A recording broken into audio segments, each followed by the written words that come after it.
A few weeks ago, Conceited appeared on Good's podcast, and among the myriad of topics they talked about, the new era of punchers was a point of intrigue for a lot of people. Conceited went on to discuss taking a return battle against a puncher, and while it seems like Good's pressured a response out of him, it's clear that Conceited wants all the smoke with Rum Nitty.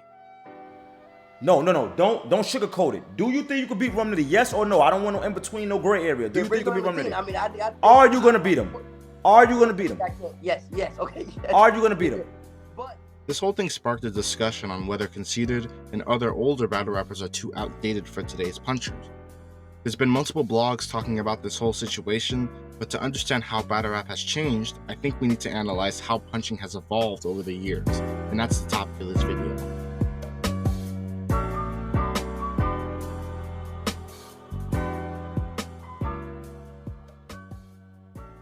Before talking about the evolution of battle rap's most efficient attack, it's important to explain what exactly a punch is. In battle rap, there's generally 4 ways of attacking your opponent. You can outperform them, which is preferred by people like Shotgun Shook or K-Shine. You can scheme, which is preferred by more lyrical rappers like Daylight and Loaded Lux. Or you can angle, which is a tactic used by people like Murder Mook or T-Top. A punch, though, is usually a short burst of wordplay or scheming that's meant to get a reaction, and these are thrown one after another at your opponent. By doing this, you constantly apply pressure, and if the punches are hitting well, you can string together almost unbeatable rounds. This is the strategy used by people like Av, Rum Nitty, and New Jersey Twerk. Over the past decade, it's proven to be a strategy that's really hard to counter, and so we've seen a large shift towards punching in battle rap.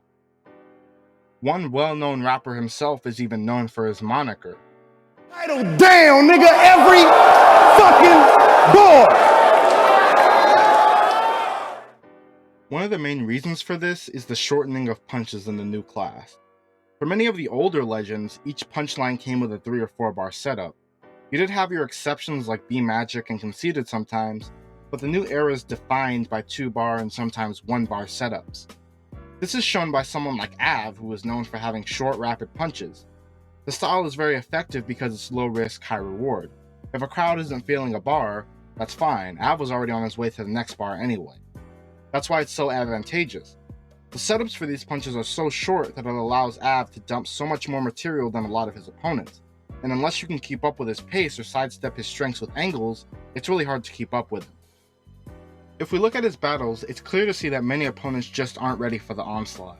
And these talents are on full display during his classic battle with Rum Nitty. Chicago with the brush. So before you start acting off hype from your yes man, just know life ain't make you 6 feet, but death can. See you saying shit. It's important to note that this punchline could have stood on its own, no matter what Av said before it, so the effective length of that punch was 1 line. Compare this to one of Conceited's best known lines. Silencers on when I'm dumping them. I know you fear a Khan. That's a lie if you think you Quran after I muzzle them. This punch effectively takes up 4 lines with the way the wordplay is structured. This isn't necessarily a bad thing, but let's look back at another new era example. Here, Rum Nitty's setup is 1 line and the actual punch comes directly after. Boy, I got a gun so big, I can't aim right. Security caught me dragging that bitch off the elevator like Ray Rice, secure in plain sight.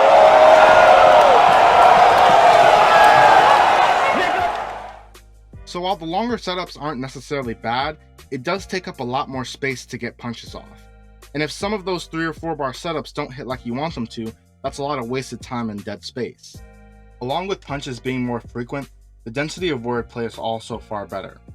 This is mostly a result of new era battle rappers having a much better grasp of name flipping, stretching words, and using idiomatic phrases and bars. They're also much better at weaving these into schemes. For example, while he's not a new era rapper, I think Iron Solomon developed a lot of traits that put him at or above the new class, and if we look at his round versus Rum Nitty, it's clearly on display. This is stupid in the long run, get ignorant, and a couple dum-dums will leave your wig split, then I unload even more on whoever nitwit retarded. Go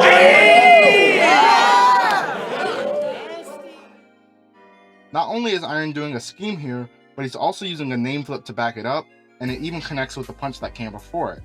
All of this in 2 lines really shows how much the new era of punchers are much more efficient than their predecessors because of just how much heat is packed into those few lines. Additionally, there's just much more potent wordplay now. Av is well known for his crazy ability to flip words into one another, and does so in a manner that's so far above things I've seen people like Conceited do, it's almost incomparable. For example, here's what's effectively a one-line punch where almost every word is part of the wordplay. I'm stinking from a semi. They gassed him up thinking he gonna hit me. But he don't want to be the one sent to face the right. That's Lincoln on a penny. And I still.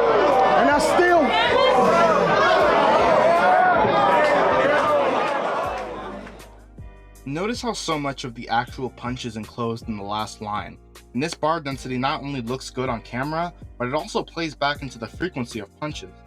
This bar required so little setup that Av delivers another haymaker literally 1 line afterward.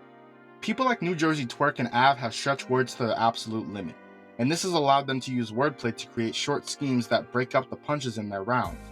Here, Twerk uses wordplay to create an Andy scheme that requires no setup and gets a huge reaction. I'm still a topic, bitch. I had pounds before they knew what trending topics is and toys. Like Andy, they wanna know would he get strapped to a rocket shit? Nah. I need my chips in a bag. Andy's caps are pillin' poppin' shit. Nah. You get pistol whipped. The other Andy, the Miller knocking shit. I'm out and down.